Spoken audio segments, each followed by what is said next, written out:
পানিতে আটকা পড়াদের এভাবেই উদ্ধার করছে উদ্ধারকর্মীরা। ঘূর্ণিঝড় রিমালের প্রভাবে গেল মঙ্গলবার থেকে বৃষ্টি শুরু হয় আসামে। এরপর থেকেই বাড়ছে নদীর পানি, ভেসে গেছে গ্রামের পর গ্রাম। রাজ্যটির গুরুত্বপূর্ণ ৩টি নদীর পানি এখনও বিপদসীমার উপর দিয়ে বইছে। এর মধ্যে আরও বৃষ্টির পূর্বাভাস দিয়েছে আবহাওয়া অফিস। এদিকে বন্যায় ক্ষতিগ্রস্ত হয়েছে প্রায় ৬ লাখ মানুষ। এর মধ্যে পরিস্থিতি মোকাবিলায় দিনরাত উদ্ধার কাজ চালাচ্ছে বিপর্যয় মোকাবিলা বাহিনীর সদস্যরা। মৃতের সংখ্যাও বাড়ছে পাল্লা দিয়ে।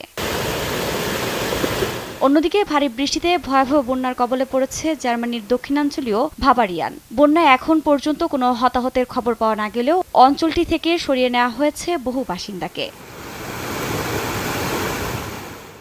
আফরিন মৌ, নিউজ ডেস্ক, দেশ টিভি।